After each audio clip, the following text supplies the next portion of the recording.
Halo Sobat Lifestyle One, saya Dr. Ziki Ombana, spesialis saraf. Kali ini kita akan membahas tentang kesemutan.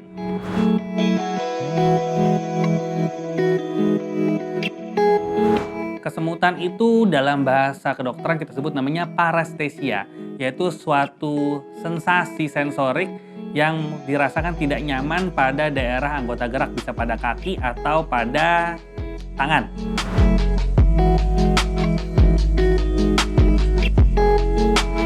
Kesemutan itu sebabnya banyak ya, yang ada yang kita sebut kesemutan normal, ya misalnya kita sedang duduk bersila, bersimpuh, kemudian banyak tertekan, dan ketika tekanan yang dilepas maka akan muncul kesemutan. Itu kita anggap suatu kesemutan yang normal. Tapi kesemutan itu bisa merupakan salah satu dari tanda penyakit serius.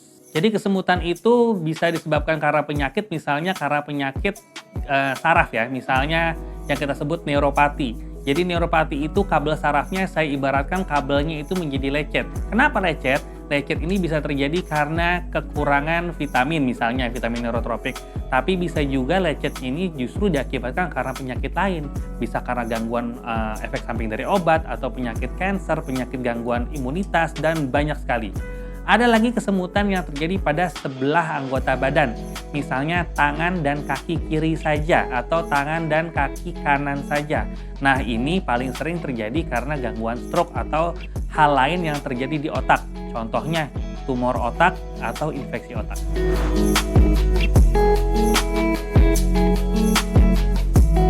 Kesemutan yang terjadi karena penyakit yang mendasari, gejalanya itu biasanya dia berulang tanpa pencetus. Maksudnya di sini tanpa pencetus adalah dia tidak bersila, tidak bersimpuh, tidak ada penekanan, tapi dia muncul spontan. Dan munculnya ini makin lama semakin berat dan terus-menerus. Jadi kalau memang merasakan hal tersebut, hati-hati, jangan-jangan ada penyakit serius yang mendasarinya.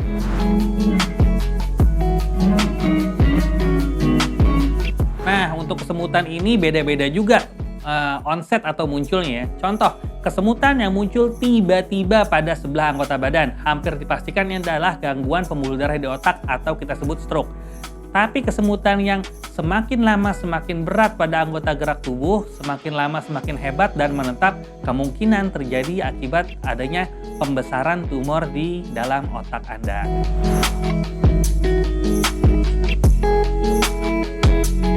Apa yang harus dilakukan kalau kita sering mengalami kesemutan? Yang pertama, kita harus tahu apakah kesemutan itu kita dapatkan setelah ada aktivitas yang mencetuskan. Seperti saya sebut di depan tadi ya, entah kita duduk bersimpuh, bersila, atau terjadi penekanan. Tapi kalau memang tidak ada hal yang mencetuskan, maka harus konsultasikan ke dokter spesialis saraf terdekat. Harus dicari sebabnya kesemutan ini, apakah mulai dari penyakit ringan seperti hanya defisiensi atau kekurangan vitamin, atau bahkan suatu hal yang lebih serius seperti tumor otak. Saya Dr. Ziki Ombana, spesialis saraf. Apabila ada pertanyaan, silahkan tulis di kolom komentar.